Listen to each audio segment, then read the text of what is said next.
G'day folks, my name's Bill Gray. Welcome to the Shipwreck Coast on Victoria's Great Ocean Road. Now where I am at the moment is in a small bay called Boat Bay. And this is about 11.5 kilometres west of Peterborough and about a 2-hour drive from Melbourne. Now the reason I'm here is for this is where our story begins. So over your next 2 cups of coffee and while you sit back in your best chair and relax, I want to take you all with me as we start to explore a small area of the Great Ocean Road. But one that has taken the lives of many unfortunate women and children and 5 of the greatest sailing ships the world has ever seen.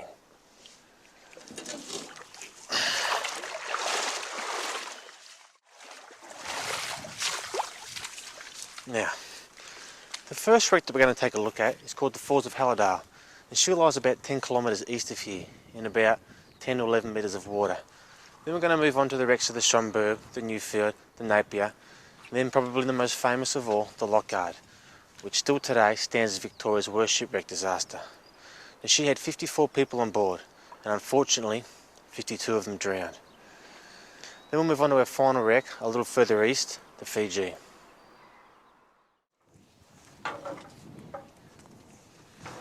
Now before you get too depressed, think what a horrible place this must be. We'll also be covering the penguins, the seals and the sights that bring millions of people a year to this fantastic area. So sit back, relax and enjoy the show.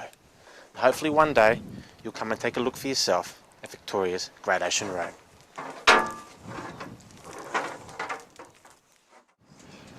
Now one last thing before we leave Boat Bay here. To give you some idea of the ruggedness and the isolation of this area, once we leave Boat Bay and turn east towards the Falls of Halladale, if the weather was to turn and we couldn't make it back to this spot, we'd have to go another hour or so down to Port Campbell. Now Port Campbell has a lovely bay but no boat ramp, and the locals there use a crane to get the boat in and out of the water. Now if I was to miss Port Campbell, the next shelter I have is about a 7 or 8 hour drive from here, so you really have to be careful you don't get caught out in the weather. So from here, it's out the bay, east and down to the Falls of Halladale.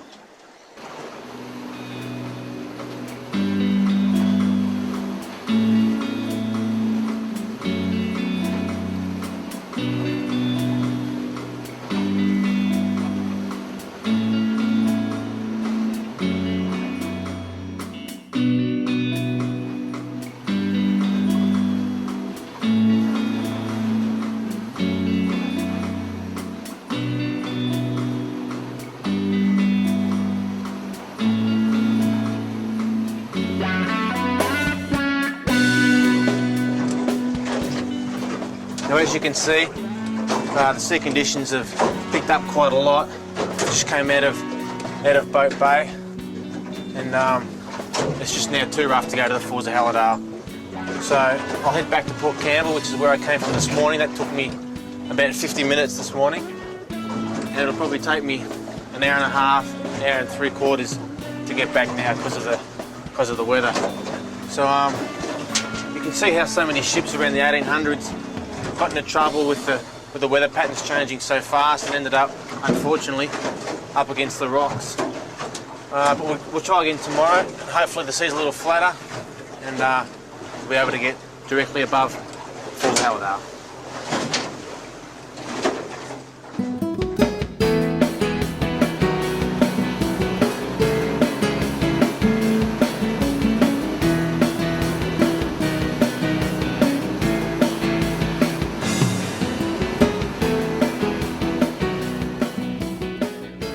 About 8:30 in the morning at the moment, and as you can see the sea conditions have dropped right off again. Last night when we tried to make it around to the wreck side of the Falls of Halladale, obviously the sea was too rough and we had to turn back, but this morning it's nice and flat again, and about 100 metres from here, 10 metres below the water, lies the remains of the Falls of Halladale. Now the wreck site's about a 10-minute boat ride from Boat Bay and about 2 kilometres west of Peterborough. Now the Falls of Halladale, she was travelling from New York to Melbourne and then on to Sydney. And the man in charge of the ship was a Captain Thomas, and he had a crew with him of 28 men. Now she was 83.9 metres long, 12.7 metres wide and weighed 2,085 tonnes. But probably the most important thing about her was that she needed 7.3 metres of water to stay afloat. And on the night of the 14th of November 1908, unfortunately, 100 metres from here, 7.3 metres of water is not what she had. Now, it was about 3 AM in the morning the ship hit the rocks out here. And one of the main problems they had that night was the fog. And this was making navigating difficult. Now, the second mate was on duty at the time, and his name was a Mr. T. Griffin. And he went below and notified the captain that he thought they were getting too close to the land. The captain then came up on deck and had a look. A few moments later, the fog lifted and the falls of Halladale, nice and gently, as soft as can be, ran up on the rocks and settled down for the last time. And out of sheer luck, the sea was so flat that night that once the captain had ordered the crew to put the lifeboats in the water, he and his 28 men paddled away from the ship and safely out to sea. And if you're wondering what the ship looks like, spread out across the bottom, 97 years after she sunk, well, there is one thing you can do. You can grab your snorkel, you can grab your goggles, jump in the water and take a look for yourself.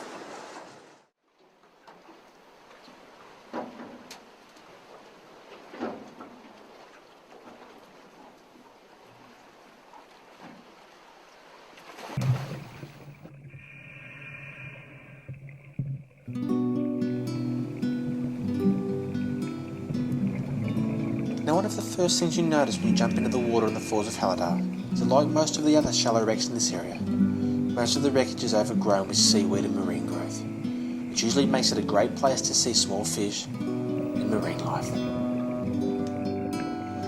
Now, one of the first things you see here on the ship are the ship's large bollards. And they were used to hold the vessel up against the wharves and jetties when she arrived in different ports around the world. The crew would attach one end of their large rope to the bollards and the other end to the wharf so the ship wouldn't drift away from the jetty when it was been loaded and unloaded with cargo.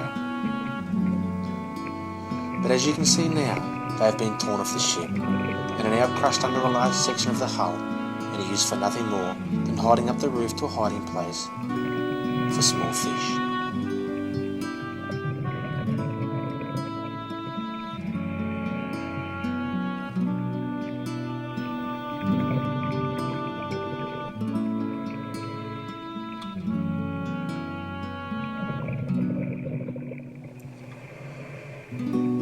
Make out the large anchors that now line the weed, that were once used to hold the large ship in position in the ports as she waited for her turn to be loaded and unloaded by the busy men that manned the wharfs around the world.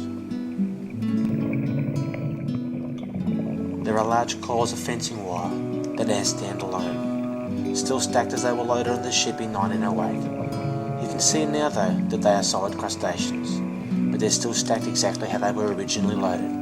It's just now the ship has rotted away from around them. There are large sections of the mast that lie across the wreckage, but now instead of holding up acres of sail on the great ship, they lie alone on the bottom of the ocean as home for small marine life. There are thousands of slate roofing tiles, once intended to be used on the roofs of new homes and businesses throughout Victoria. But again, like everything else, just lie on the bottom of the ocean as they were originally stacked into the hull of the ship all those years ago for her voyage from New York to Australia.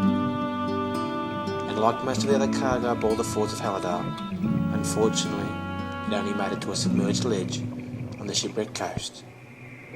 So close to its destination, yet still so far.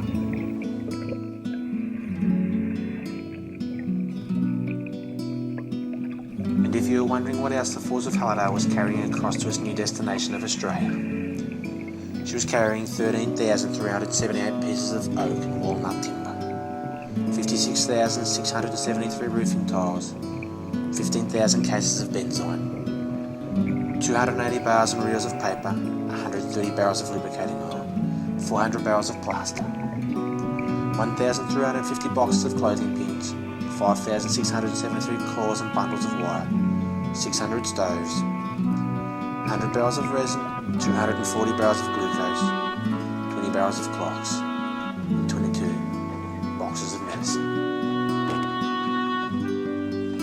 And all of it, every single bit, ended up right here. 10 metres below the water, less than 2 minutes from the small town of Peterborough, on the Great Ocean Road.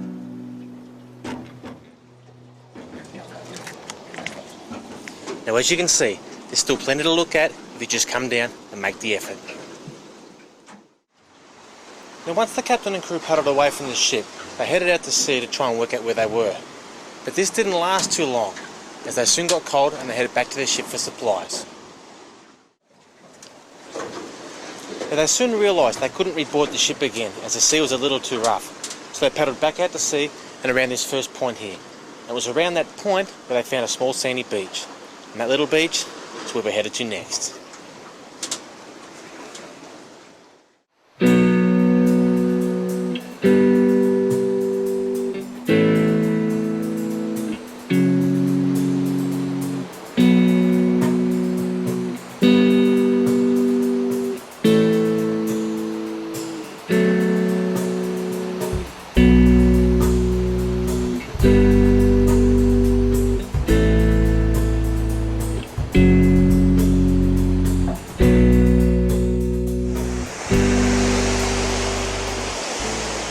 Now you have to try and imagine how unlucky everyone on board the Falls of Halladale was to be wrecked on a coastline miles from anywhere as remote as this. But on the other hand, you have to also think how lucky they were to be wrecked on a night that was practically dead flat and have a beach like this within 500 metres of where they were wrecked. I think that night luck was on their side.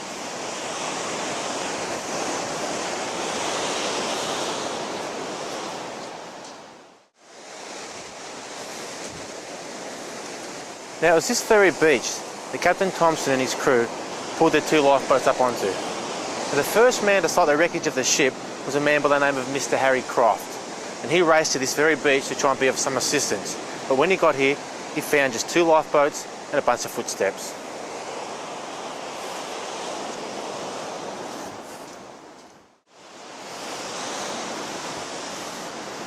But what had actually happened was the captain and crew had made their way to a nearby homestead, and there they were being looked after the best they could by 2 brothers. Now after they received a little food and a little water, they then made the short walk to Peterborough, which was about 2 kilometres.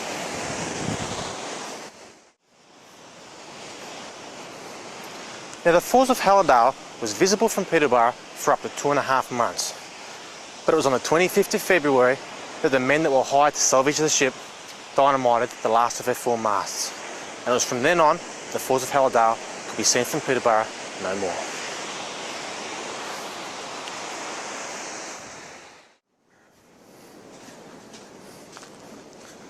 Now the salvagers, they had their own bunch of problems, so tomorrow when we have a little more light we'll head up to the point there where they set up their camp, and I'll let you know exactly what their problems were.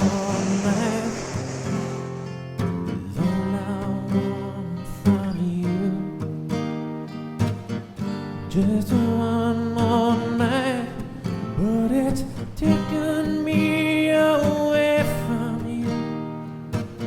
So long I've traveled, I've come so far for you. But I'm so sorry that I couldn't make it there for you. But I've screamed the night, and I've screamed through the day, and I've kicked and pulled and fought with you just to make it there that day. So don't you shed a tear for me, no, don't you cry at all, 'cause I fought long and hard just to make it through it all. Well, here we are. Now, as you've probably noticed, the swell's picked up quite a lot since yesterday, but directly in line from where I'm standing is where the Falls of Halladale ran up on the rocks. Now, she had 4 massive masts, and about 100 metres off the land here, she had every sail set. Now, you might think that because she was so close to the land, that would make things easy for the salvage crew. But about 100 metres to my right over here, up on a ledge where they camped, I think you'll find that their story is a lot different. Now, once Melbourne was notified, it then took about 2 weeks for the salvage operation to arrive. And before that, in this very spot, it wasn't uncommon to see up to 200 people a day. And they turned up by horse, by cart, by buggy, and on push bike, all to look out to sea and take a look at the wreck. But the men trying to salvage the ship, they had a terrible time. For a few days after the Falls of Halladale ran aground, the sea picked up. And the men trying to salvage what they could off the ship could could do nothing but sit here in the wind and the rain and the cold and wait.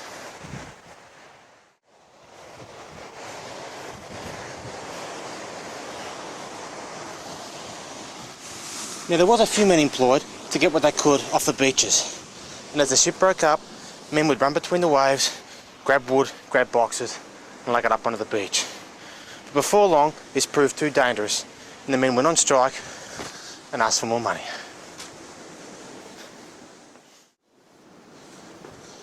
Now you can just imagine the frustration of the company that bought the salvage rights to the falls of Halladale, for they had all these men sitting here on the cliff and all their cargo 100 metres out in the ocean, but neither could do anything but sit here and wait. So 6 months went by and the men sat here in their tents in the wind, rain and cold, and when their company ordered them back to Melbourne, they were more than happy to leave.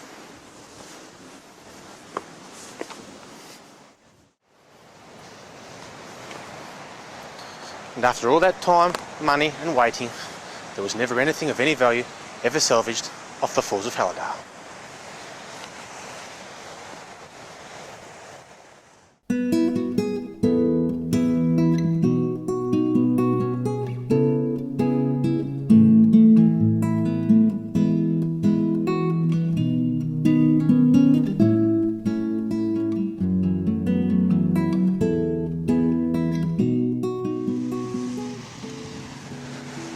Now our next stop, when the weather improves a little bit and the sea flattens out, we'll get back in the boat and head down to the wreck site of the Schomberg.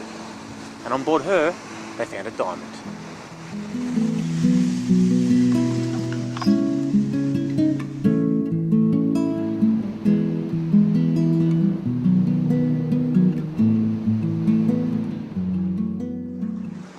G'day folks, welcome back. Now it's been about a week and a half since we left the wreck site of the falls of Halladale, and the sea's only just flattened off enough for us to get the boat back in the water and head down to our next wreck site, the Schomberg. Now the Schomberg lies about 1.5 kilometres east of Peterborough and about 150 metres behind me here on the Schomberg reef. Now she was wrecked here on the 27th of December 1855. She was 87.8 metres long, 13.7 metres wide and 8.9 metres deep. And she was captained by the famous Captain Bully Forbes. Now Captain Bully Forbes was 34 years old when he was given charge of the brand new vessel, the Schomberg. And the Schomberg was built in Scotland in 1855 and she weighed 2,500 tonnes. And she was that large that with every sail set she could hold up to 2.5 acres of sail. Now it was here behind me on her maiden voyage that she ran aground and was completely wrecked. Now to give you some idea of what to expect the first time you boarded the Schomberg, first-class passengers were met by beautiful velvet carpets, large mirrors and cabins lined with maple, rosewood and mahogany. There was a large library stained of oak with its own piano, pens full of pigs, fowls and even the ship's own cow for fresh milk. And she also held 9,000 gallons of water for bathing and drinking. Now Captain Forbes had made a name for himself throughout the world for breaking different speed records, and it was because of this he was given command of the Schomberg for her maiden voyage. There was custom before each ship left the harbour on the maiden voyage to hold a huge banquet, and at this banquet would be the captain, the ship's owner and the ship's builder.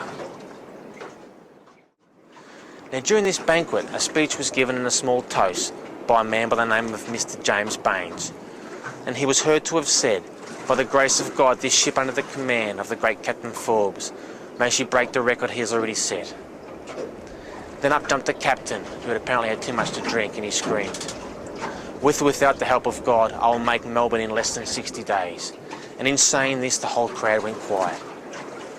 A few seconds later, the party then continued on. Now the ship had had nothing but headwinds the whole way from Liverpool, and there was no way known that the captain was going to make Melbourne in the 60 days like he'd boasted. And this had put him in a bad mood. The land was sighted at about 10:30 p.m. on the 27th of December 1855. But it was a fair way in the distance and the ship was in no danger, so the captain went below. Then a little while later, the first mate went below and told the captain they were getting a little too close to shore. but the captain pretty much ignored this because he was in a bad mood, plus he was playing cards and losing. Then possibly 30 minutes later, 3/4 of an hour later, the captain came up on deck. But by then, it was too late to steer away from the land. Now, the night was a quiet night, no wind, and again no swell. And this made it difficult or near impossible for the ship to turn around. Then, a short while later, the Schomberg reef here is what they ran into. So when the Schomberg ran aground here, 1.5 kilometres east of Peterborough, this made the captain even more furious, and he was heard saying, "Let the ship go to hell!" And he went below decks, leaving the second mate in charge.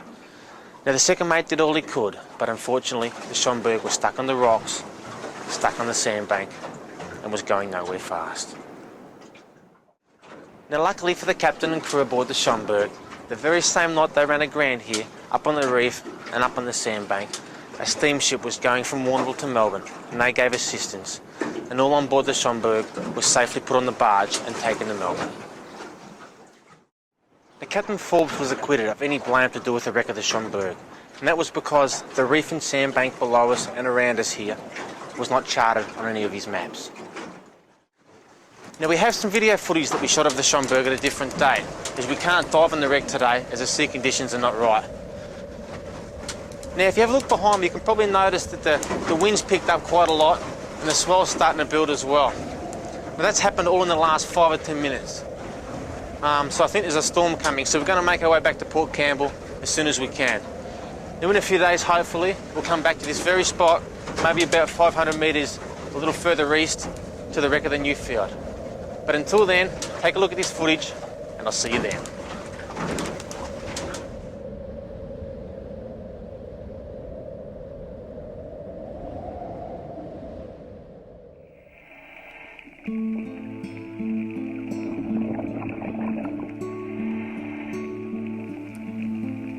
Now the first thing we see here is a diver swimming over a stack of old railway line, still stacked as it was originally loaded onto the ship.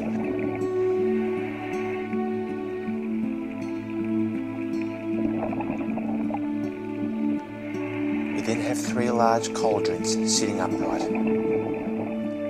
all on their own. And still to this day, no one's exactly sure what they were used for.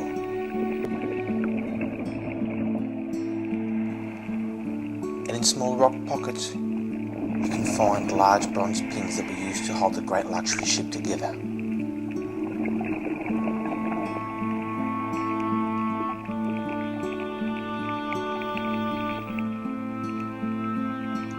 There's old lead plumbing used for the waterworks on the ship, for the toilets and showers, that is now being crushed flat. There are tap ends and baby nails that were used throughout the hull of the ship.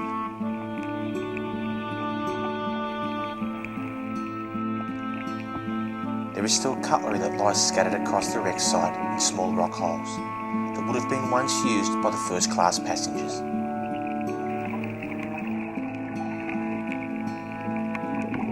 And in other areas, there are old crates of horse riding spurs that have been spilled out across the sand, and their crates long been rotted away.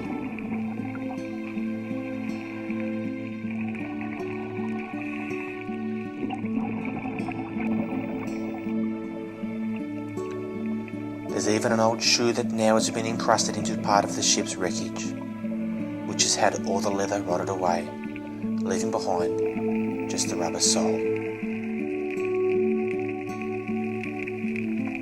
And the ship's topman anchor that you can see here sits alone now, guarding the wreck of her once great ship.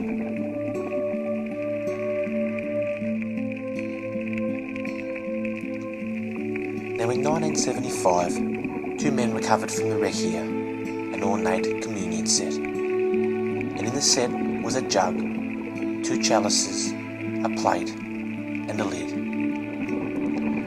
And the lid didn't seem to fit anything that was recovered that day, so it was put aside until 1978, 3 years later. But this time, when it was again studied, it it was found that part of the crustacean that had once filled the old lid had dried, cracked, and fallen away, leaving behind to the naked eye a hint of gold that could now be seen.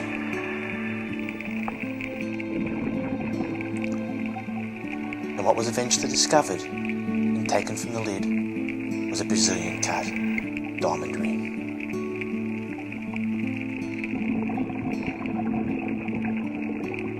Now no one knew who it belonged to, where it was going, or maybe who it was intended for.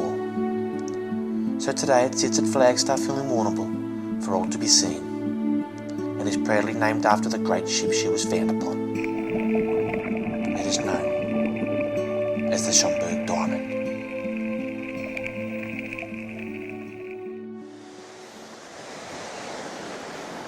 Now, as I mentioned yesterday, the next wreck site we're going to talk about is the wreckage of the Newfield, and she lies about 600 metres east of here. Now today, I've decided to leave the boat back at Port Campbell and talk about her from the cliff. But yesterday, the wreckage we were talking about was of the Schomberg, and she lies directly behind me there on the Schomberg reef in about 10 metres of water. But for today, our story is all about the Newfield.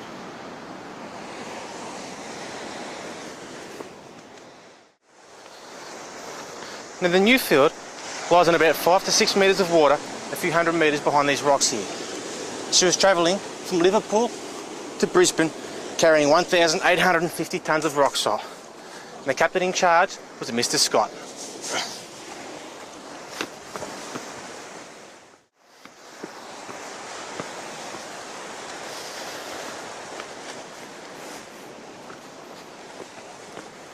Now it was about midnight on the 28th of August 1892 when Captain Scott sighted the lighthouse at Cape Otway, which is about 100 kilometres east of here.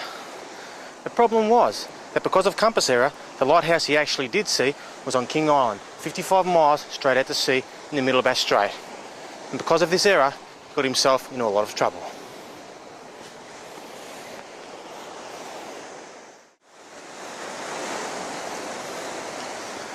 So when Captain Scott altered course to miss the rocks at King Island, what he actually did was aim himself directly up to hit the cliffs here on the Great Ocean Road in Victoria.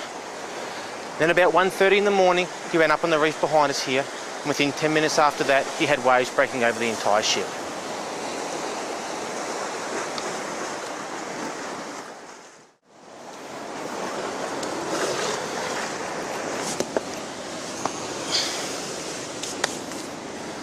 Now because of the large waves, the captain ordered the first of the 2 lifeboats to be launched. But unfortunately, with 4 men aboard this, it was swamped and washed over the side. Then the captain gave the order for the second lifeboat to be launched. But in the confusion, it wasn't untied from the ship properly and was also swamped. And the men were lucky enough to be able to get this boat back to the ship, and then they decided on what they were going to do next.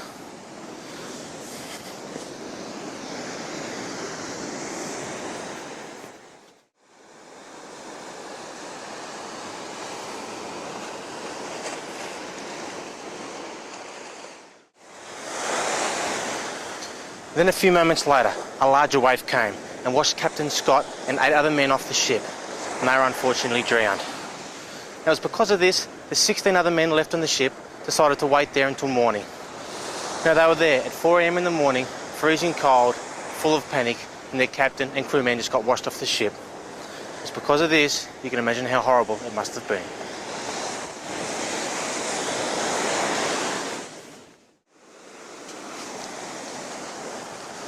And when the daylight came, the men realised they were only a few hundred metres off the cliffs here. But what really got them excited was the fact that they could see, within making distance, this nice long sandy beach. So it was then the second mate and 6 crew took the ship's last life raft, set off and tried to make it here to this very beach.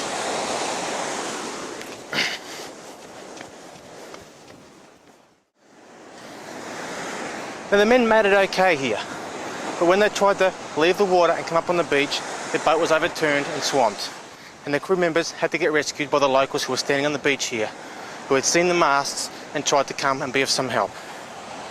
And one of the first things a crew member said to a lady standing on the beach here was, "Where are we?" And when she told them it was Victoria, they let out a great cry of excitement as they thought they were on King Island. Now after this, the men entered the water again to try and rescue their friends who were still on the ship. but unfortunately the boat was overturned, and again the locals had to drag them out of the water and bring them up onto the sand.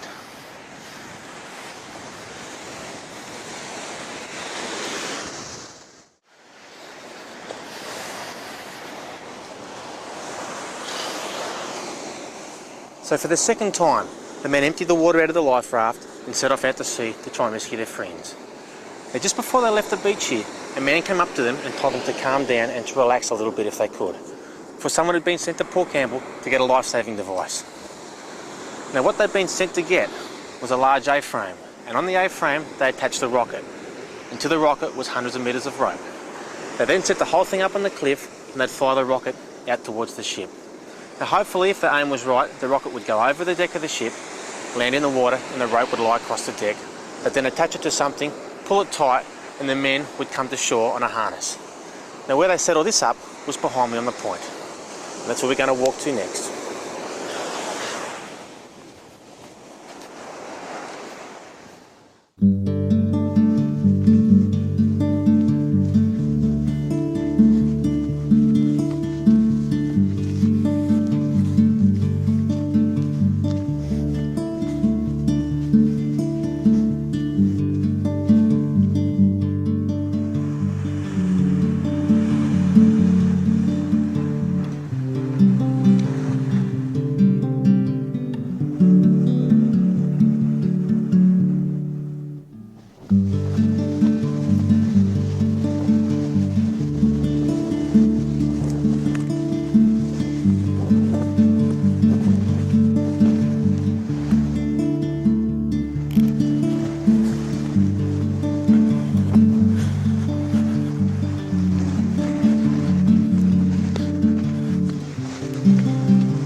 Well, here we are.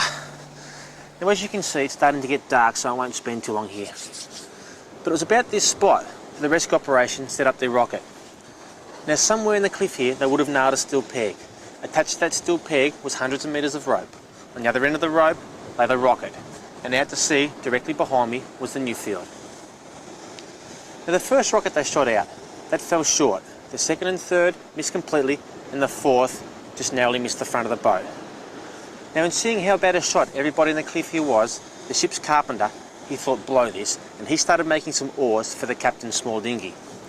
Then at about 4 p.m, just on dark, the ship's carpenter, the captain's small dinghy, the rest of the crew, and the homemade oars all left the Newfield and paddled around to the small beach we were just at.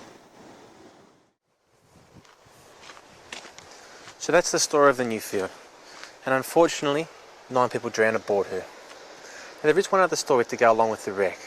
The captain had a dog, a small collie dog, and when the children came to the beach here and whistled out, she would come to the bow of the ship to see who was calling. Now a few days went by, and then the children found the dog washed up on the beach. It was still alive but very weak. They then took it home and cared for it. All its fur fell out and it grew a brand new beautiful coat. They then got a little tag made up for its collar with the dog's new name. They called it the Newfield.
Now it's been about a month since we left the cliff top above the wreck side of the new field, and the sea's only just flattened off enough for us to get the boat back in the water.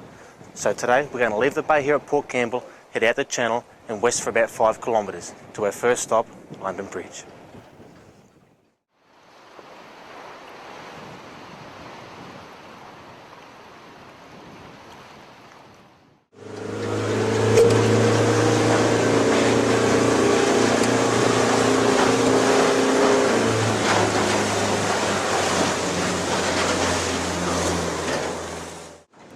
Well, here we are at London Bridge. They're about 5 minutes drive west of Port Campbell at the moment, and as you can see behind me, there's one large arch. But there used to be 2 of them. It was back on the 15th of January 1990 the first and largest of the 2 arches collapsed, leaving 2 people stuck out in the island here who had to be rescued by helicopter.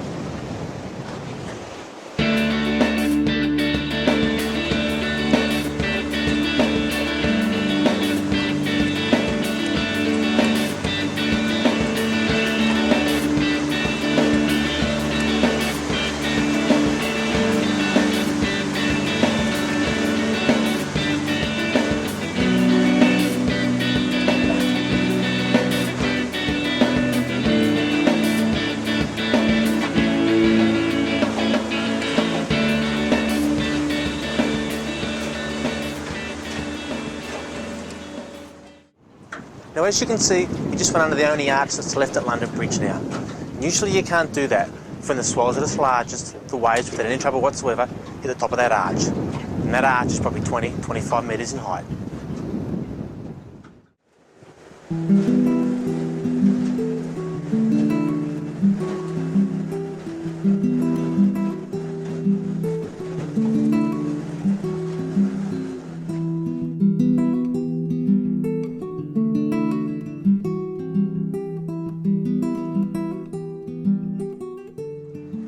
So we're about 600 metres east of London Bridge at the moment. And if you have a close look behind me there, you should be able to see some steps cut in the rocks. Now these steps were cut by fishermen so they could fish this area a little more easily. Now how long it would have taken them to cut their way down through the sandstone by hand onto that lower ledge so they could fish, I couldn't even guess. But on a big day when the swells are its largest and the waves come smashing in here against the cliffs and come barreling down past the point there beside me, if you stand up on top of the steps a little way back and wait, you can actually see the waves coming at the top of the steps. So that'll give you some idea on how big the sea actually gets.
Behind me here we have the arch. Now about 5 minutes drive west of Port Campbell also is London Bridge, is just around the corner there. Now where we are here is not the best place to park the boat, as waves break here all the time so we won't be staying too long. But the arch is just another one of the sights you can see if you come and explore the Shipwreck Coast on Victoria's Great Ocean Road in Port Campbell's National Park.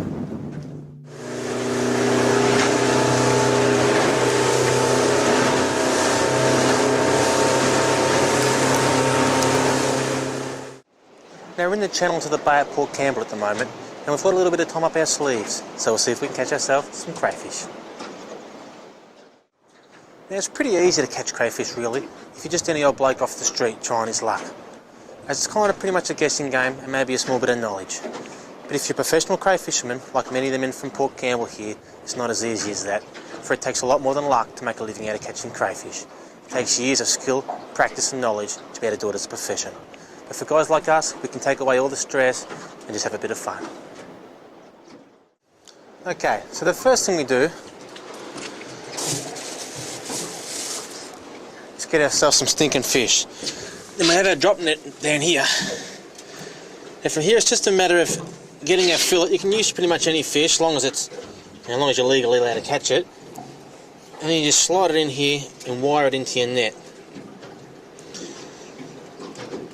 You got to wire it in pretty good so that if the crays are crawling, they don't come along and steal your bait and leave you with nothing. You kind of want it to stay there for 15 or 20 minutes at least. We just thread it through like that.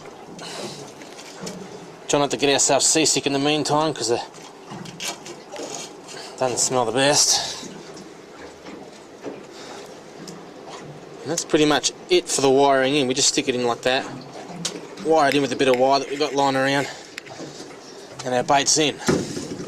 The next thing we do is attach our rope. So we've got a float here that keeps the rope off the top net. And we have our rope that we attach. So we just thread it through here. This rope I've got is probably a little bit too long, but it still does the job. So we just pull it through, all the way through.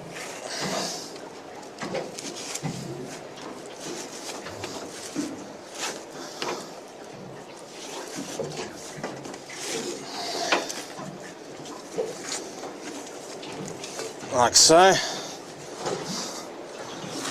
Nice and tight. Then we attach our float to the top. And this lets us know where we've dropped our pot on our return so we don't lose it, so we can keep track of where we've dropped our nets.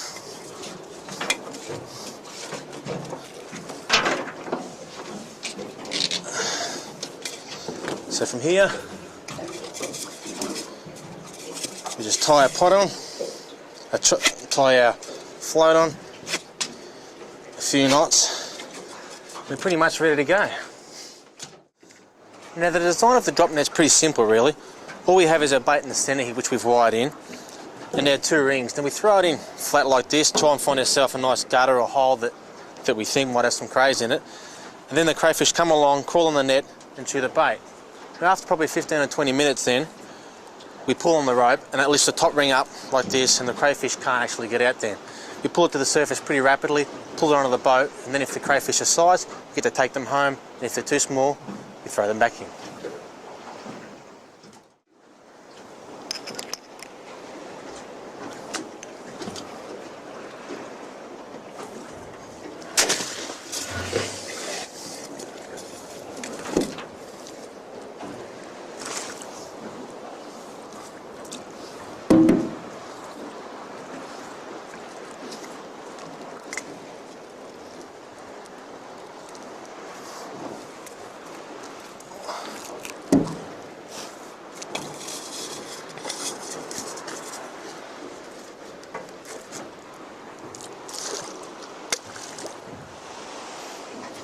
Just like that.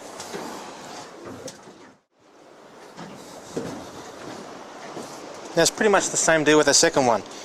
You're allowed 2 pots per boat and 4 crays per boat. So we've got our second pot here, it's the same deal. We lie our bait in.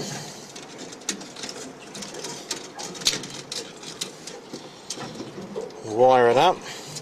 You also need a recreational fishing license to fish for anything really. You know, if you just go fishing off the jetty or out in your boat, you need a license. So they're not very expensive. They're about $30 a year. So you know, it's well worth getting one. All the money goes to wherever it's supposed to go, to the fisheries to help preserve things and look after boat ramps and stuff like that. So we just wire in our bait again. This is a bit of snapper, this one that we had left over in the fridge. It's one of my friends gave it to me. It's gone off, so there's no better use for it than try and catch some crays. So we just wire it in again, just like so.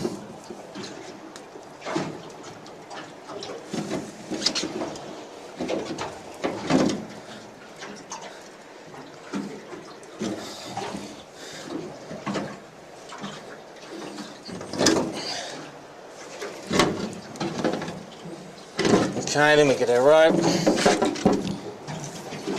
Attach our small float.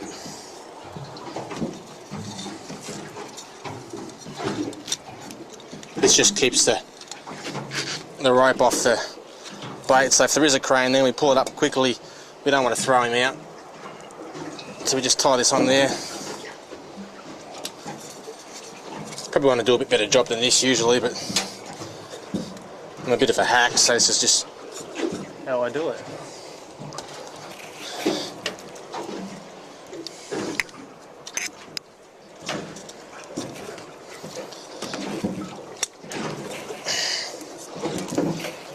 So we just tie it on, get rid of our slack rope.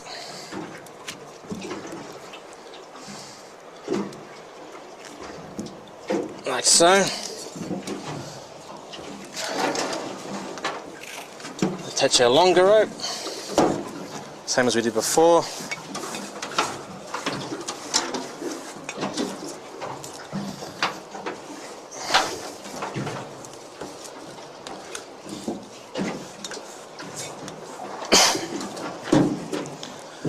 And then hook it onto the float.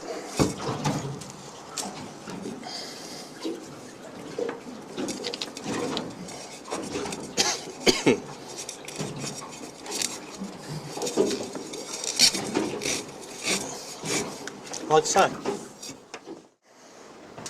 Alright. And the same idea goes for a second one. Find yourself a spot.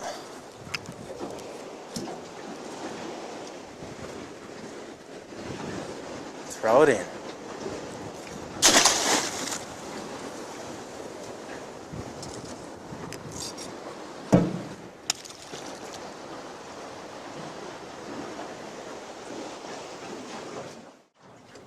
Now this first pot's been about 25 minutes. We've just got to pull up next to it. The wind's kind of blown it right onto the cliff here, but we should be able to get to it.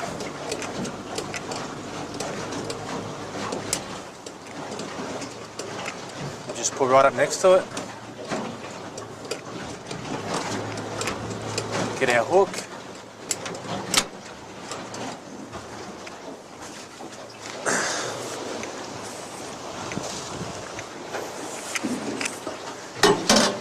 Hang on.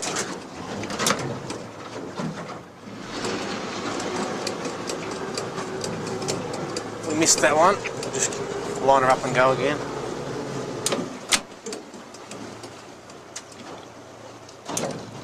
The wind blew us over the rope then, so you've got to be careful of that. The wind blows over the rope and you'll get your prop snagged. Here we are.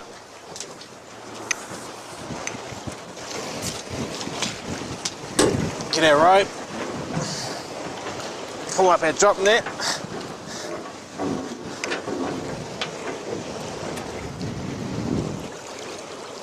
no luck in that one. We'll try our second one. Alright, so the same deal goes with this. Just try and pull up alongside the float, hook onto it, pull it up, and hopefully there's some crays in this one. It's been about 20 minutes with this one also, 20 minutes, 25 maybe.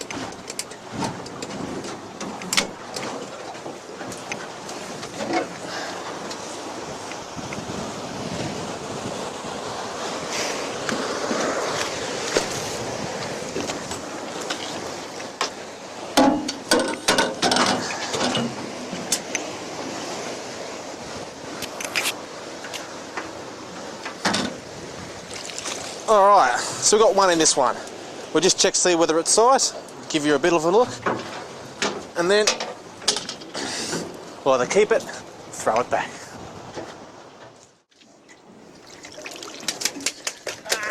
So.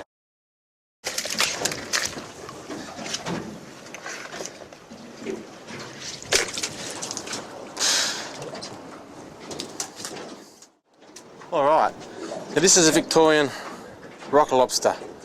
Now this one's a male. As you can see, there's there's little flaps here. Single ones mean males. If there's two to each little joint, they're a female. Now because this one's a male, it's undersized, so I'm going to have to put this one back. But when you measure it, you get your little measurer here and you stick it between their eyes and over their little backbone.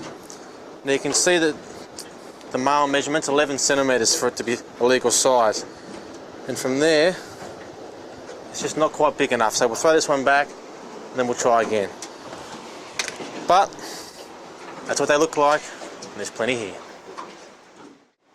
Now there's one last wreck in the bay here at Port Campbell. So before we call it quits for the day, we'll go and take a look at her. Well, right next to me now lies the remains of the Napier. Now the difference between the Napier and the other ships that were wrecked on this coast is that the Napier was engine powered. She was also the smallest, for she was only 120 feet long, 17 foot wide. Now the reason she was here was to help with the salvage operation of the Loch Ard, which lies unfortunately wrecked about 7 kilometres east of Port Campbell here, in about 19 to 29 metres of water. Now we'll talk about the Loch Ard at a later date, but as I mentioned at the start of the show, she's still today Victoria's worst shipwreck disaster, with all but 2 of her 54 on board sadly drowned. Now back to the Napier. Now it was the second trip to the Loch Ard that she lost her anchor and chain, so had to return to Geelong for a new set. Now on her return to the Loch Ard, the Napier found that the sea was up, so she had to enter the bay here at Port Campbell to shelter from the weather. Now on entering the bay, she came down the eastern side and then swung around here to turn out to sea. But as this happened, she got caught by the swell and the wind and pushed up on the reef here to my right. And when this happened, she broke one of her 2 propellers and bent her rudder. Now it was first thought that she could be recovered, so everything was removed off her and it was just a matter of time until a pump arrived from Warrnambool to pump the water out of her to be refloated. But unfortunately before the pump arrived, the swell picked up again and damaged her here on the rocks beside me so much that she could never be repaired. Well folks, that's it for today. Now the next time the sea's flat, we'll put the boat back in the water here at Port Campbell, head out the channel and turn left. And we'll go down to the wreck side of the Loch Ard. We'll also cover the Blowhole, Thunder Cave, Loch Ard Gorge, 12 Apostles, the Seal Cave, the Penguin Cave, and our final wreck, the Fiji. So until then, I'm Bill Gray. Keep travelling.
G'day folks, my name's Bill Gray and welcome to the second and final part of a 2-part series on the Shipwreck Coast on Victoria's Great Ocean Road. Now, we're here today in the small coastal town of Port Campbell, which is about a 3-hour drive west of Melbourne. And today we're going to head out the channel here at Port Campbell, turn left and head down to Victoria's worst shipwreck disaster, the Loch Ard.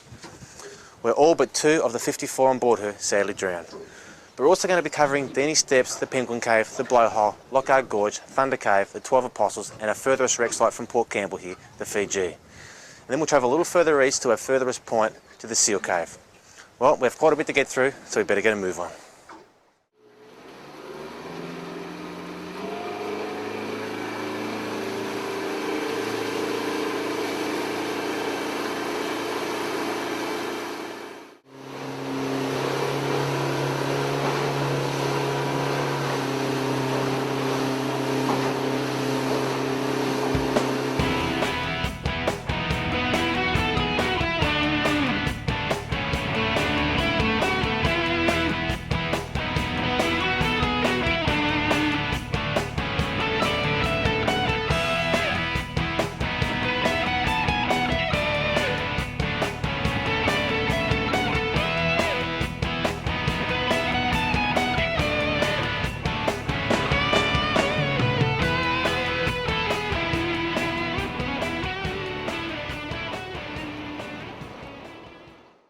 Now, about 5 kilometres east of Port Campbell, and that huge slit in the cliff there behind me is Deany Steps.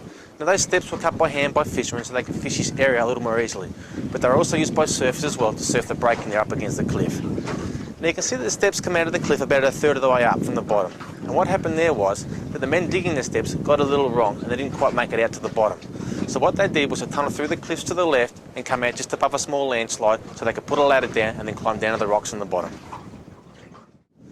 But about 30 years ago, there were some men out surfing and some others down drop netting for crayfish on the rocks there, when a huge section of the cliff collapsed at about 200 metres in length, trapping the surfers out in the water and the fishermen up on the rocks there. So the surfers had to find another way back up the cliff and the fishermen had to walk back to Port Campbell on the rocks. And a few years after that, they classed the steps as unsafe and they blew them up using dynamite from the top so they could never be used again.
Alright, now if you're wondering where we are now, why I've parked the boat and swum into the beach here, come and take a look at this.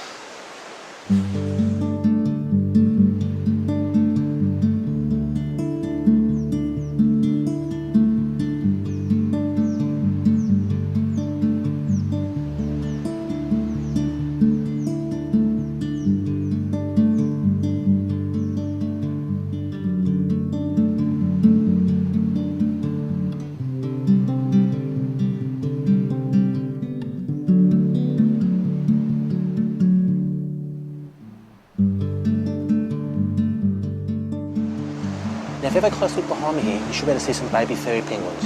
Now they sit in this cave day and night waiting for their parents, which during the day go out in the ocean to gather food and they return at night. Now what I'm about to do now is climb up the back of this small cave, which opens up into a massive cavern. Now you probably can't tell, but I've got about 10 metres of raw penguin sewage to walk through. And believe me, that doesn't smell like no bed of roses.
Now we're right in the centre of the cave at the moment, and all the penguins stay back at the entrance there.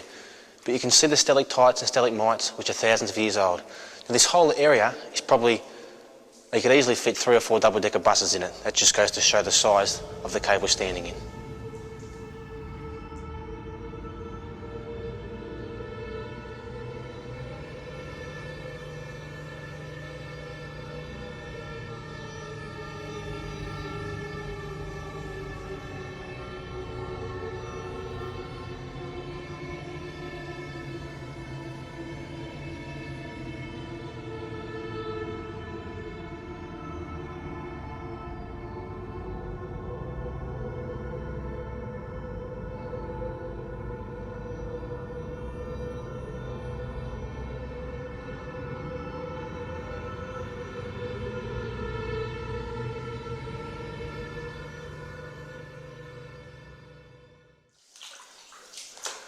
Well, that's it for the penguin cave.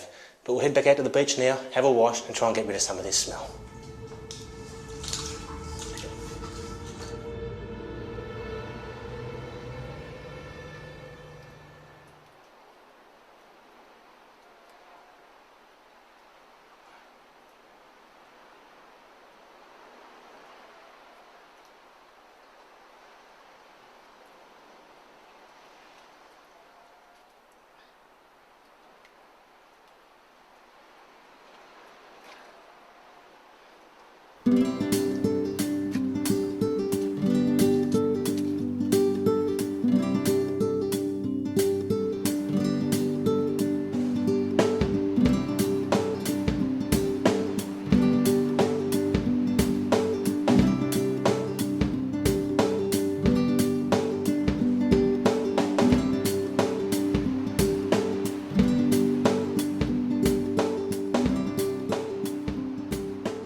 Now if you've ever wondered what somebody covered in penguin manure looks like, take a look.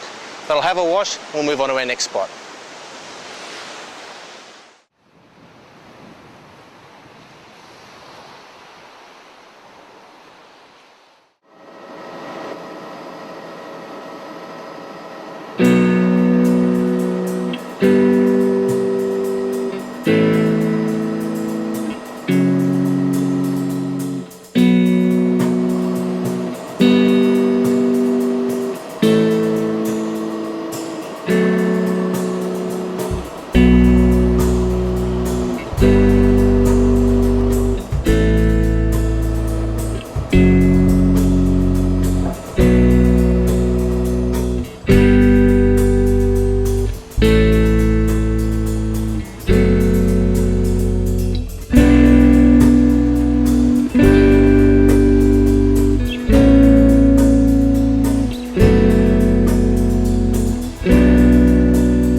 Now behind me there we have the baker's oven, and it's called that because a few years ago, in the hole you can see in the middle of the island there used to be a large boulder.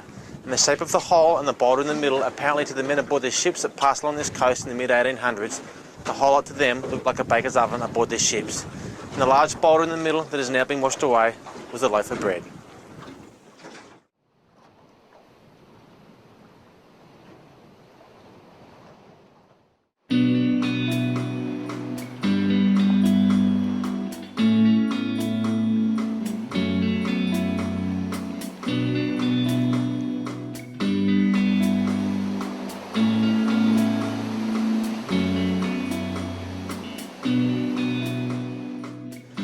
Now where we are here is about 7 kilometres east of Port Campbell, and at the moment we're nearly directly above the wreck of the Loch Ard. And behind me there, on the tip of Muttonbird Island, is where the Loch Ard hit. That was on the 1st of June 1878. It was 5 AM in the morning, in the middle of winter, and it was pitch dark. Now the night the Loch Ard hit the reef here at Muttonbird Island, the crew and passengers had been celebrating the end of the voyage. Within just a few days they'd be on dry land for the first time in 3 months. The Loch Ard was built in Glasgow in 1873, and she was a 3-masted iron clipper captained by the 29-year-old Scotsman named Captain Gibb. She weighed 1,696 tonnes, was 80 metres long, 11.7 metres wide, and her mast stood 150 feet tall. And on board her, there were 17 passengers immigrating to Australia from London and 37 crew. When the Loch Ard hit the cliff here, nearly all the passengers were asleep. And they were thrown into the water wearing nothing but what they had gone to bed wearing just a few hours before. And when she hit the cliff here, nearly instantly she had waves breaking over both sides of her. She had waves breaking over her port side from the sea smashing down upon her, as well as waves landing on her decks as they rebounded off the cliffs on her starboard side. And on top of all that, her giant yard arms that were used to hold sails in position were smashing into the cliffs above her, sending down massive boulders of sandstone and smashed all over the deck as the passengers and crew frantically tried to survive in the dark. And it was because of all this that no life raft was successfully launched. And within 15 minutes of the Loch Ard hitting the cliff here at Muttonbird Island, she had sunk to the bottom. Now, Tom Pearce, a 19-year-old ship's apprentice, was trying to lower one of the life rafts into the water when he was hit by a large wave and washed off the ship. And when he surfaced a few moments later, he managed to grab hold of an upturned life raft. Then apparently when he turned back to look at the ship, he could see nothing. No ship, no people, nothing. Nothing but wreckage. He then decided it would be safer to hide inside the life raft, so he swam underneath the small boat, breathed from the air on the inside, and hung on. Now the boat that Tom had been hiding under, out of sheer luck, drifted towards the only gorge that was at least half possible to climb out of. And when he made it through the small entrance of what is now known as Loch Ard Gorge, he let go of the life raft and swam to the beach. And he did all this without knowing that out here somewhere was the very cold, weak and frightened Eva Carmichael. And Eva Carmichael was only 18 years old when she migrated to Australia with her family, so her father could open up a doctor's surgery when they arrived here. But unfortunately, the only one out of Eva's family who made it to Australia alive was Eva herself.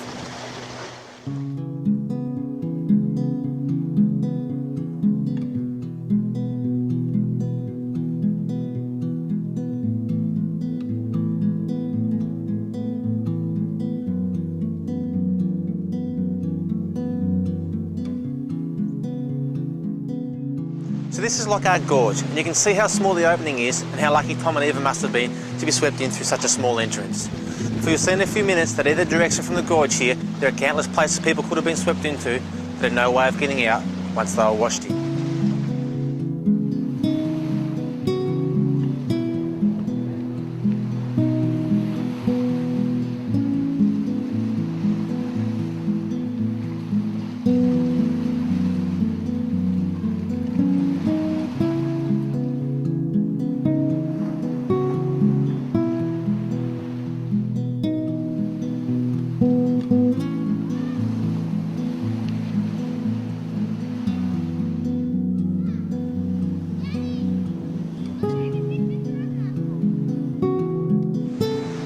So here we are on the beach at Loch Ard Gorge. To my right we have the cave named after Tom Pearce, and on the far end of the beach we have the cave named after Eva Carmichael. But we'll head down to Eva's cave now, because that's where all the action took place.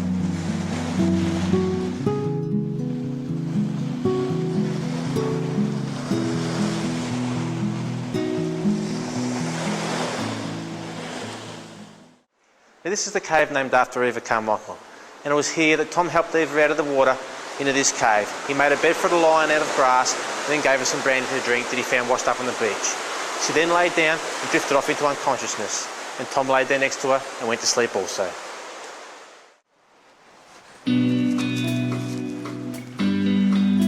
Now when Tom awoke, it was early afternoon, and Eva lay just as he had left her. Now she appeared to be asleep, but Tom knew that she wouldn't last the night in such a cold, wet place. So he set off to try and find a way up out of the gorge here, up the cliffs, to somehow, somewhere, try and find some help. Now it would have been here somewhere near the steps that I would have imagined that Tom tried to climb the cliff and try and get some help. So up he climbed, and when he got to the top, he could see no sign of life no matter which way he looked.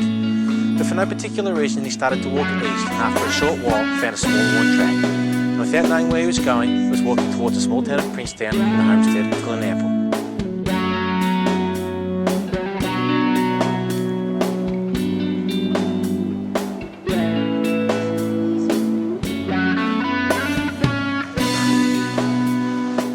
Now Tom was lucky enough to come across two men mustering sheep from the Glenapple homestead, and the alarm was given. The men were then sent back to the gorge with Tom to help rescue Eva. But when they got back here, to this very spot, Eva was gone. So what had happened was that Eva had woken while Tom was gone and she became frightened. And when she heard the men coming to look for her, when she heard them cooing to try and attract her attention, she didn't know what the noise was and she became frightened. She thought it might have been an Aboriginal war cry, so she actually hid from the men that were coming to try and find her.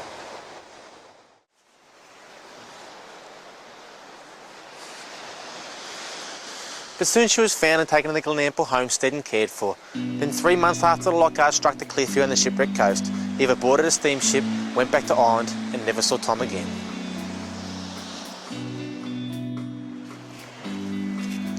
Now before we leave the gorge here, there was only ever 4 bodies recovered off the Loch Ard, and they're buried up on the cliff top in a small grave that you can walk around and take a look at. Now within a few days after the wreck, it was said here that this whole beach, as far as you could see, was piled up with wreckage 8 foot thick, from end to end. And amongst the stuff that was washed up, there was umbrellas, hats, saddles, paper, sewing machines, pianos, brandy, rum, paint, wine, steel, tables, clocks, clothes, carpets, and whatever else you could think of. But probably the most famous thing of all would have been the Loch Ard peacock, a glazed piece of pottery that was meant for display in Melbourne in 1880. It stands life-size at about 6 foot tall, and that can be seen now at Flagstaff Hill in Warrnambool.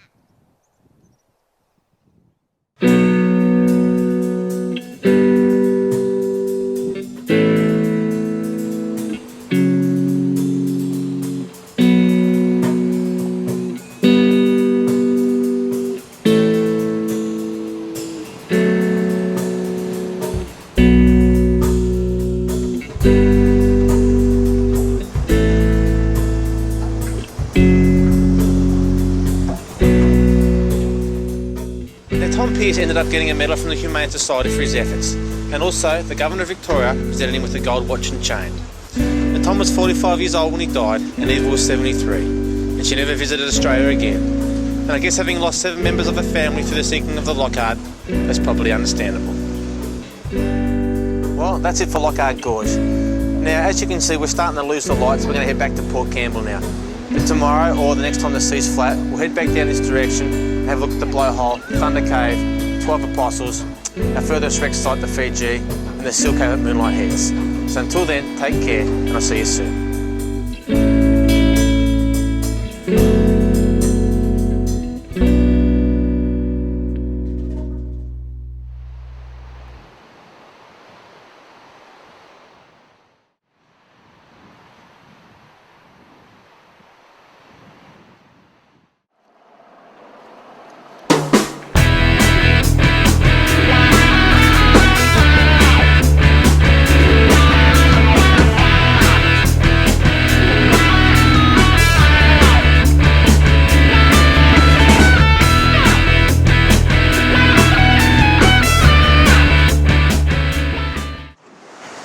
So welcome back. Now we're lucky enough to have 2 flat days in a row. So we're back down here at Loch Ard Gorge and we're going to head over and take a look at the Blowhole.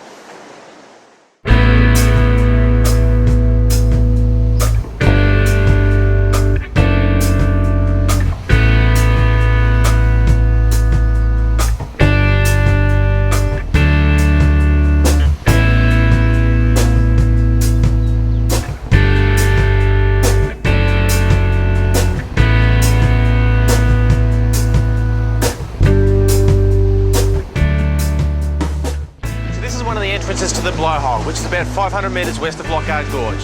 Now with the Blowhole, the swell comes pushing in down the side of the cliff here into the main entrance behind me, and then travels inland about 300 metres until it hits a dead end. From there, it shoots straight up in the air. Now within a few days of the Loch Ard sinking, there was 11 bodies seen floating in the water in the Blowhole, and the onlookers could do nothing but leave them there.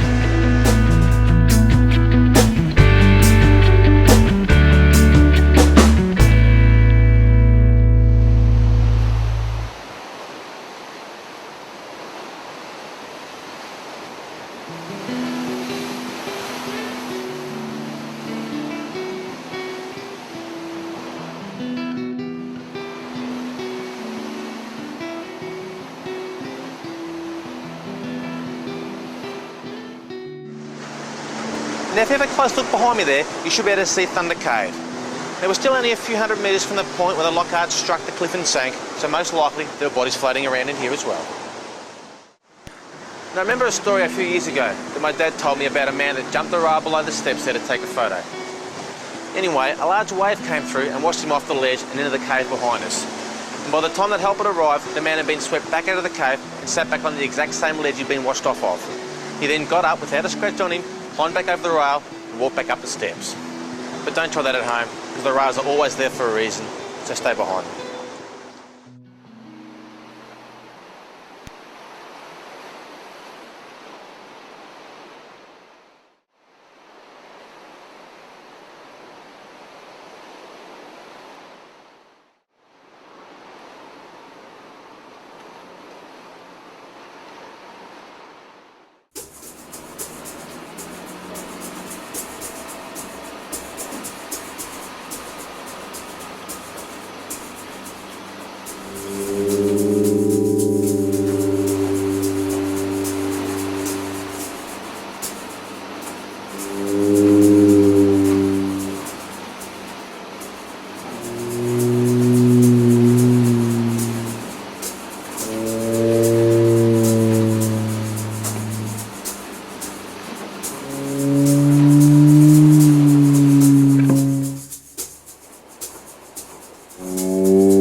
And behind me here we have the small beach under Muttonburn Island.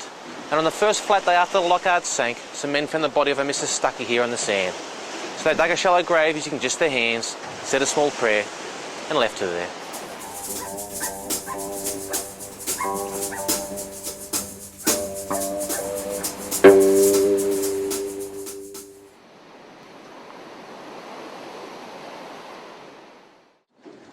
Now before we finish up on the story on the Loch Ard and leave this whole area, if you wonder what she looks like down on the bottom over 100 years after she sunk, under 20 to 30 metres of water, take a look at this.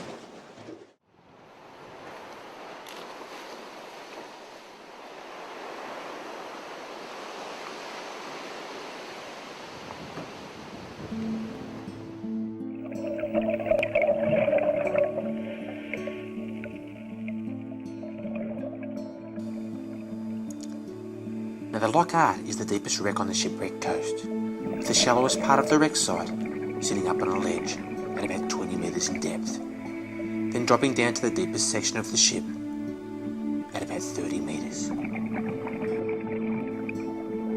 And as you swim over the wreck on a clear day, one of the first things that you notice is that you can't see too much in the way of wreckage. But the closer you get to the bottom, the more you realise that there is in fact wreckage everywhere.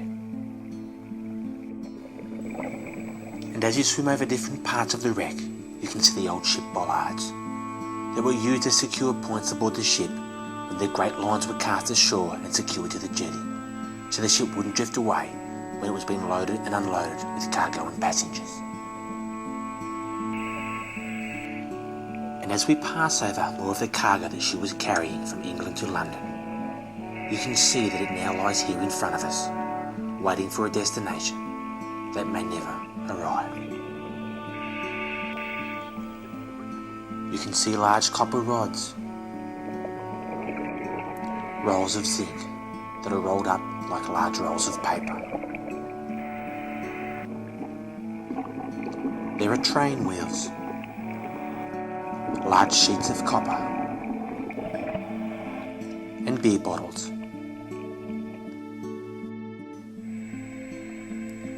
Small figurines and barrels of lead shot that were to be used in various firearms when it arrived here in Australia, but now just lie in small rock pockets across the wreck.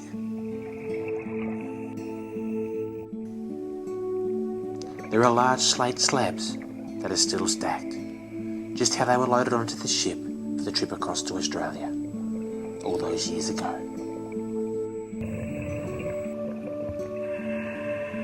There are children's toy sets and chandelier crystals that were once destined for the homes of the upper class. But now, like everything else, just lie here waiting for the sea to one day take it away forever.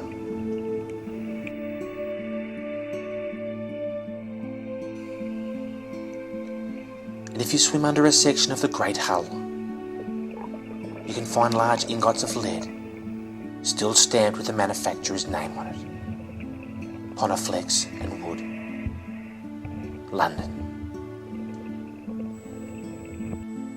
There is corrugated iron that was to be used on houses and buildings throughout Victoria. And a small anchor that was once used to help position the ship in ports and harbours. There's crates of Worcestershire sauce, still full of sauce, with the ends still tightly sealed, lying side by side, still stacked, just how they were loaded onto the ship. There's old jam jars and barrels of concrete.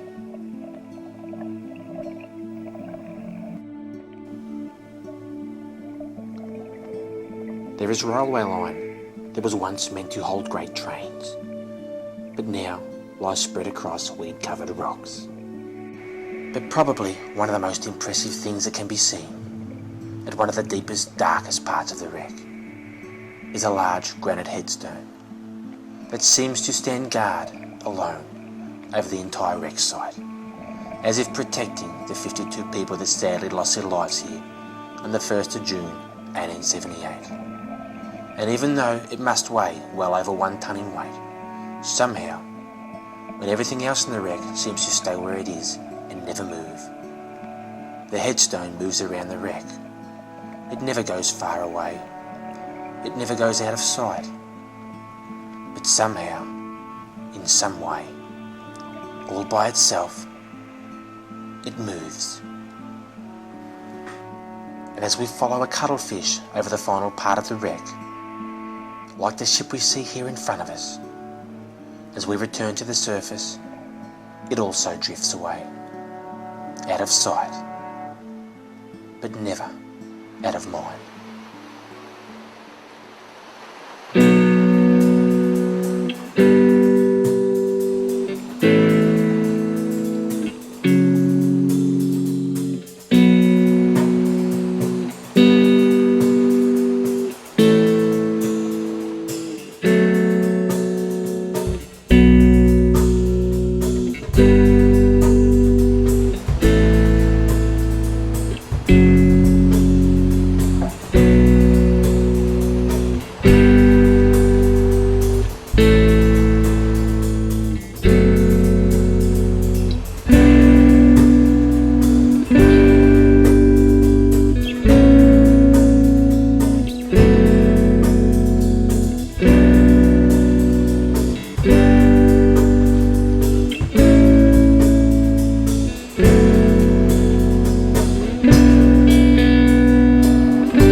here we have the famous 12 Apostles, and as you can see, it's quite a different view from down here in the water compared to up on the cliff, but still no less spectacular.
Welcome to the lookout above a wrecked beach in the Otway National Parks. Now we're only about 5 minutes drive from one of the highest coastal outlooks on the Australian mainland, and we're about 20 minutes from the small town of Lavers Hill. And right at the bottom of the cliff there, on the sand, lies the remains of our next wreck, the Fiji.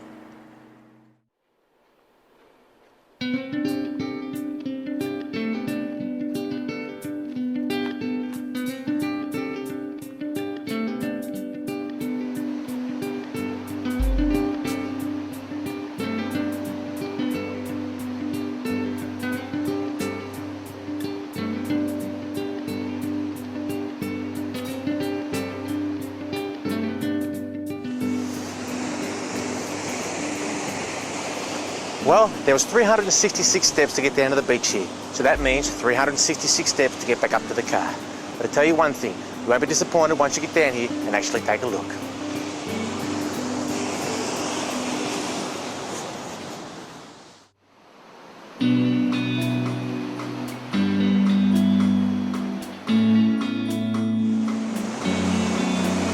Now the Fiji had herself 3 masts, and she weighed 1,426 tonnes, and she was built in Belfast in 1875. And she was 69.9 metres long, 11 metres wide, and she had a depth of 7 metres. And it was here, directly out to sea behind me, 107 days after she left Hamburg in Germany, on the 5th of September 1891, that she ran up on the reef here with 25 people on board. And as we walk up to her anchors, which are embedded in the rock a little further up the beach, I'll tell you a little more about it.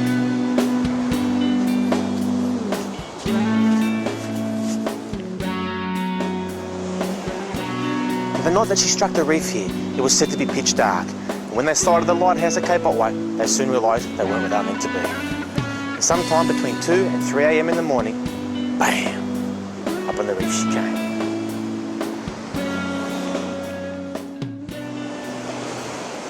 Now as soon as they organised themselves, they let off their emergency rockets up into the air and burnt their distress signals, but they soon realised here at Cape Otway in Victoria, on the Great Ocean Road, miles from anywhere, they were all on their own.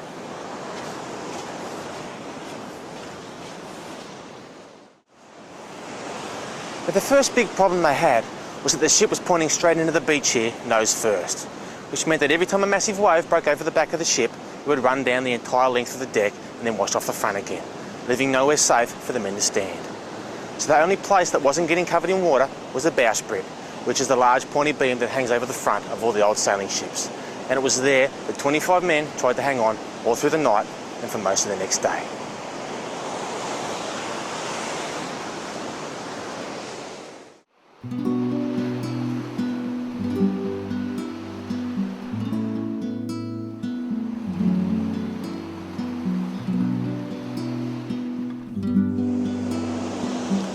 So when the light came up the following morning, a man volunteered to swim to shore with the rope.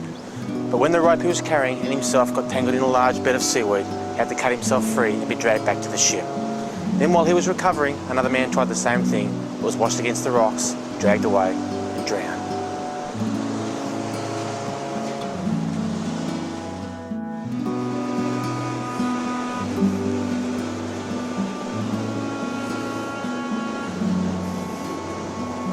And then the first man attempted to swim ashore again with the rope.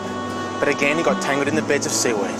But this time, when he cut himself free and got rid of the rope, he was able to drag himself to the shore here. And he came up right on the beach, right here, exactly where I'm standing. Then his plan was to walk the 16 miles to Melbourne to get help. The only problem was, it wasn't 16 miles to Melbourne. It was more like 150 kilometres.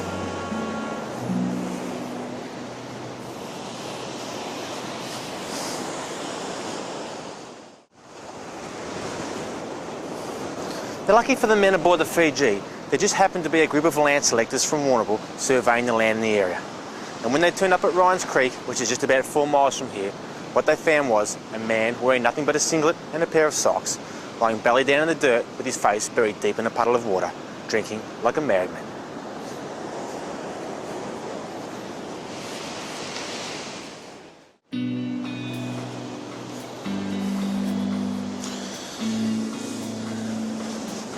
But after everyone had worked out what was going on, the alarm was given and the man was taken to the River Nook guest house about 5 miles from here to be fed and clothed, while others were sent to Port Campbell to get a life-saving rocket brought to the aid of the men out here from the Fiji as quickly as possible.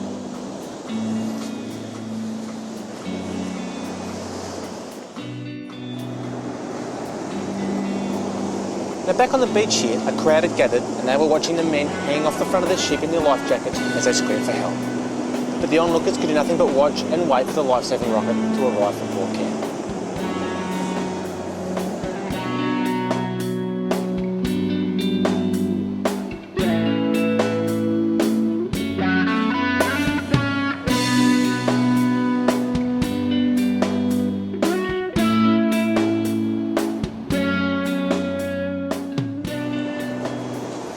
Now by 4 o'clock in the afternoon, the Port Campbell rocket had arrived, but to their astonishment, there was only half the equipment, but all the boxes.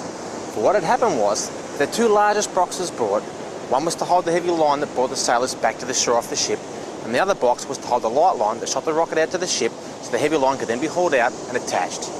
But all they found they had was the light line, the rockets and the tripod. Everything they needed but the heavy line and the harness, which was some of the most important safety equipment they had.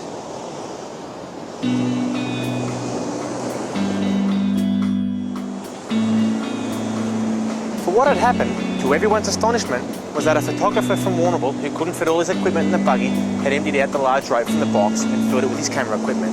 And in doing this, he helped play a part in the loss of 12 lives aboard the Fiji.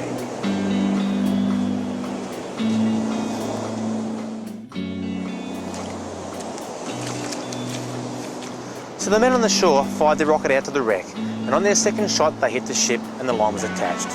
But when the men who had been holding onto the bowsprit on the front of the ship for the past 16 hours realised that the heavy line with the harness attached wasn't coming out, in their desperation to make it to the shore before the ship broke up, one by one they jumped into the water and tried to drag themselves to the shore along the rope.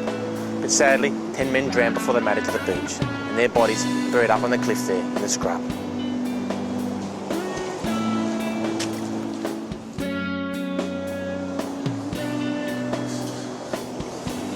Now, the men that had made it to the shore, they camped on the beach here the night and they were warmed by the fires and fed until the next morning. Then they were taken to the River Nook guest house, and then later on, when they regained their strength, they were taken to Melbourne. And the captain of the ship, Mr. William Vickers, he was charged for navigating a ship with insufficient and unseamanlike care, and his captain's licence was removed for 12 months.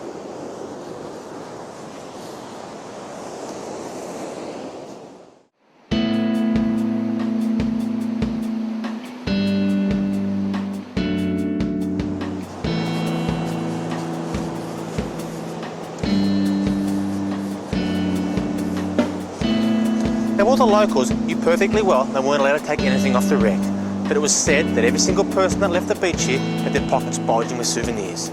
Now just to name a bit of the cargo aboard the Fiji, she was carrying 1,900 cases of Snap's alcohol, 400 pianos, 253 cases of sewing machines, toys, figurines, candlestick holders, crockery and thousands of toy Indian balls.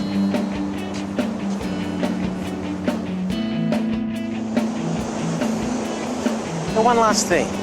A man by the name of Arthur Wilkinson from Geelong, he unfortunately drowned, apparently trying to rescue one of the sailors from the Fiji before the life-saving rocket had arrived from Port Campbell. The last man who left the ship was the captain, who told everybody that Wilkinson was well and truly dead.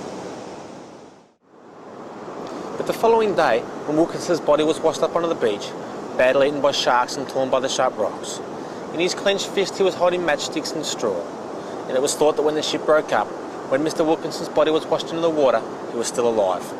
And because the cases of matchsticks that were floating around in the water were packed by straw, this makes people believe that when the captain, who was last to leave the ship, jumped into the water and swam away from the wreck, he did so, leaving Mr. Wilkinson alone, alive and injured, to fend for himself until it was time for the sea to take him also. And all that is left to mark the site of the famous ship called the Fiji, and the lives of 12 men that sadly drowned that day, on the 5th of September 1891, are some anchors, a headstone up on the cliff there, and stories like these.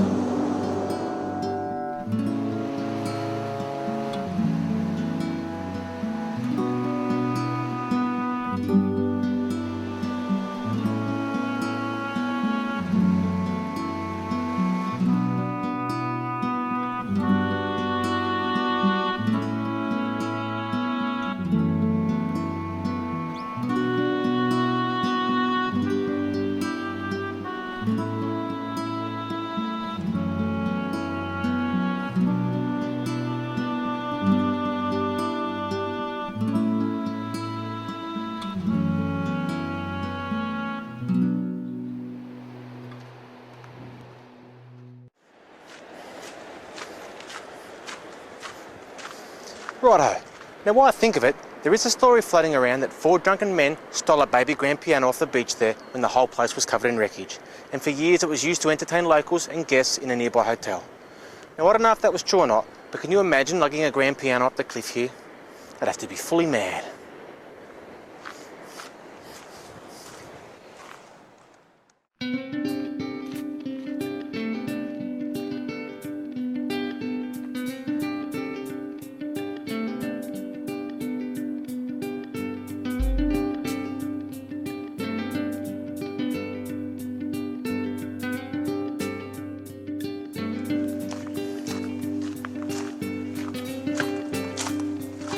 Well, we're finished here at Wreck Beach at Moonlight Heads, so it's back to Port Campbell now, and we'll wait for the sea to go flat. And when it does, we'll jump in the boat and head down past Moonlight Heads here again, but this time in the water. And we'll take a look at the seal cave and the cliffs from a completely different angle.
Alright, now where we are here is about 20 kilometres east of Port Campbell. And that point there on the mainland to my left is Moonlight Heads. Now right up on top of the cliff there's a lookout where you can stand and look out over the Southern Ocean and Bass Strait. For where we are here at the moment in the boat is pretty much where the oceans of Bass Strait and the Southern Ocean meet. And the lookout up there on top of the cliff is one of the highest coastal outlooks on the Australian mainland, which makes Moonlight Heads well worth taking a look at.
Okay, now we're at our furthermost point from Port Campbell at the moment, which is just around the corner from Moonlight Heads.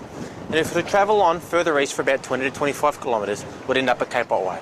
And it was there at Cape Otway on the 29th of August 1848 that the Cape Otway Lighthouse was lit for the very first time. Then in 1861, 13 years later, the Wickham Lighthouse was built on King Island, which is just under 100 kilometres south of here in the middle of Bass Strait. And the legend of threading the eye of the needle was born. Now the saying of threading the eye of the needle came about from the sailors as they came across from England to Australia, and it was said that when the ships passed between King Island and Cape Otway here in Victoria, that was known as threading the eye of the needle, as the captain wouldn't have seen land for the past 12,000 miles. When they made it right where they wanted to be between King Island and Victoria, they said that making it between the island and the mainland here was like threading the eye of a needle. But when you look at it a little closer, what was really known as threading the eye of the needle was when the captain, after seeing no land for the past 12,000 miles, would come through the gap between King Island and Victoria, after having nothing to navigate with other than his compass, the moon and the sun, and was seeing no land for the past 3 months. That, when he sailed through between King Island and Victoria here, something only the best sailors in the world could do, was when they looked over their right shoulder, they could see the light at Cape Wickham on King Island, and when they looked over their left shoulder, they could see the lighthouse at Cape Otway in Victoria. For with a light over both shoulders, and the captain right exactly where he wanted to be after so long at sea, that was known as threading the eye of the needle. Now we have one last stop before we head back to Port Campbell, and like I promised at the start of the show, if we had time, we'd take a look at the seal cave. Well, we have time. So we're going to slip off the shirt, jump in the water, and those caves that you can see behind me there is where we're going to swim to.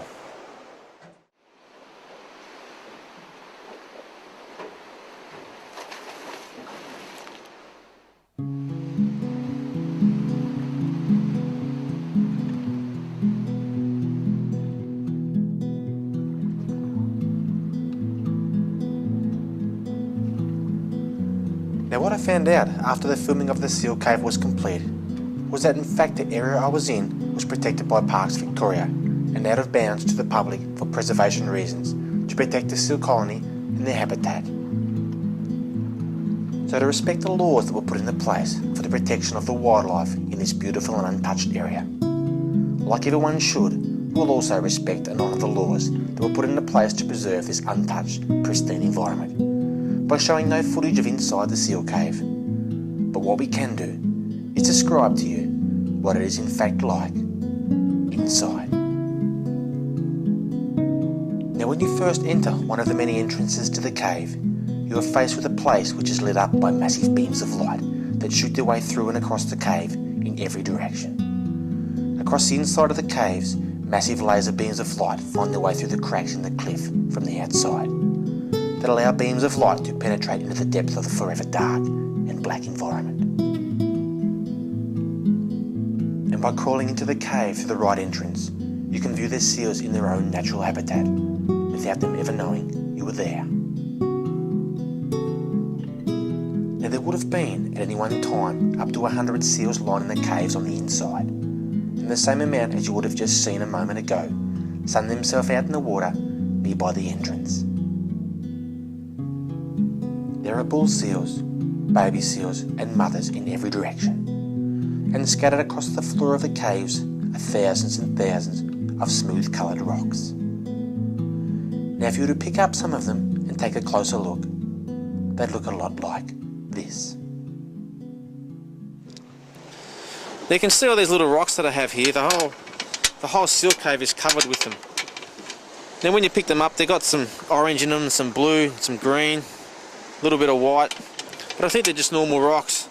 But they've been stuck in the cave for so long, the ocean washes them around and makes them come out all attractive and nice and shiny like we have here.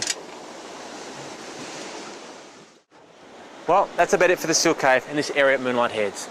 So I'm going to head back to Port Campbell now, which is about 30 kilometres or so. But I hope you enjoyed the final of our two-part series on the Shipwreck Coast, on the stories, the sights and the history. Maybe one day you'll come and take a look for yourself. So until then, take care, I'm Bill Gray, and keep travelling.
lever her out of the water, helped her into the cave here, made her a...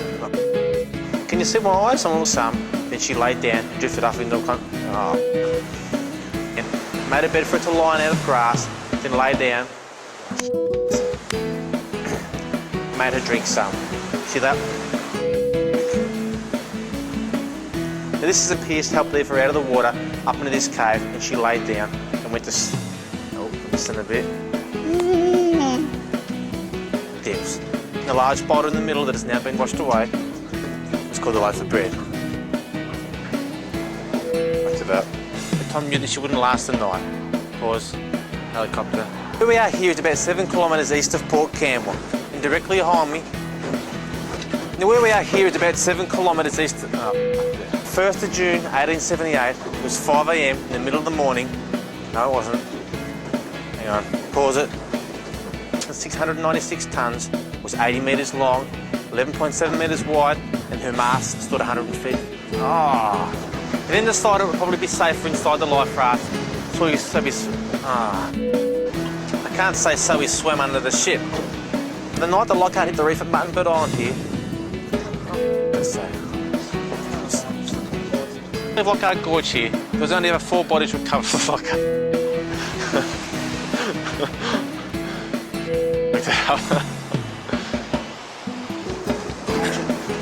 So this is one of the 2 entrances to the blowhole, which is about 500 metres west of Loch Ard Gorge. Now, behind me here, the swell cup, pause, just cover the front. Anyway, a large wave, is that right? So this is one of the 2 entrances to the blowhole, which is about 500 metres, hang on, pause. So they dug a shallow grave, drinking like a man. It was said to be pitch dark. When they started the cut, that was the light line, the rocket, and the tripod. Nice one. So when the light came up the following morning, and then the first man attempted Fiji.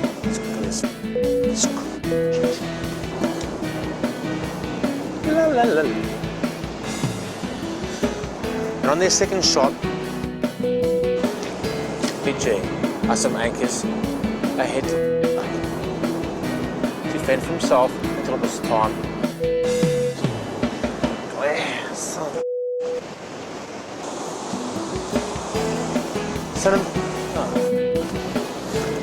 And all that. And while I think of it, there is a story floating around that 4 drunken men stole a gravy in this area at Moonlight Heads. Whoop, that's not right. By Port Campbell now, which is about 30 kilometres. What's that? And I'm Bill Gray. Ah! The whole place is covered in... Come out looking all nice. And the ocean smooths them out, covers them up, makes them come out like this. I could do better than that if I was asleep.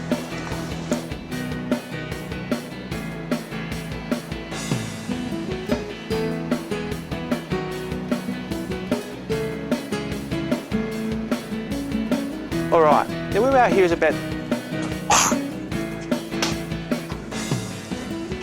Alright, now where we are here is about 20 kilometres east of Port Campbell.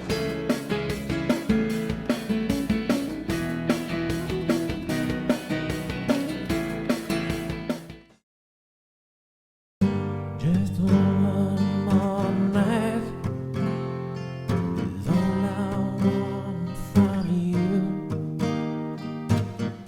Just one more night, but it's taken me away from you. So long I've traveled, I've come so far for you.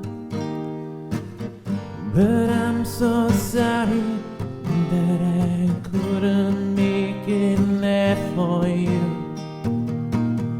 But I've screamed through the night, and I've screamed through the day, and I've kicked and pulled and fought for you just to make day. So don't you shed a tear for me, no, don't you cry at all, 'cause I fought long and hard just to make it through it all. Through the night, and I would come for you through the night, like I promised to you. But that night, and I was so close yet so far. Just one more night is all I wanted. Just one more night is all I needed to get to you. Just one more night, baby, just one more night. Just one more touch, just one more kiss, just one more taste of your sweet lips. Just one more night, just to hold you tight. Just one more night to say goodbye. Just one more night is all I wanted. Just one more night, and I'll put up the fight for just one more night. No, I'll sleep in the pits of hell for you. And if it meant just one more night with you, no, I'd run through the heat and screams of hell, fighting the dragons and witches' spells. Oh, I'd risk it all, the rising fall. And I'd sleep in the pits of Satan's hall if it meant just one more night with you. Just one more night is all, and I wanted just one more night. It's all I needed to get to you. Just one more night, baby, just one more night. Just one more touch, just one more kiss, just one more taste of your sweet lips. Just one more night, just to hold you tight. Just one more night to say goodbye. Just one more night is all I wanted. Just one more night is all I needed to get to you. Just one more night, baby, just one more night.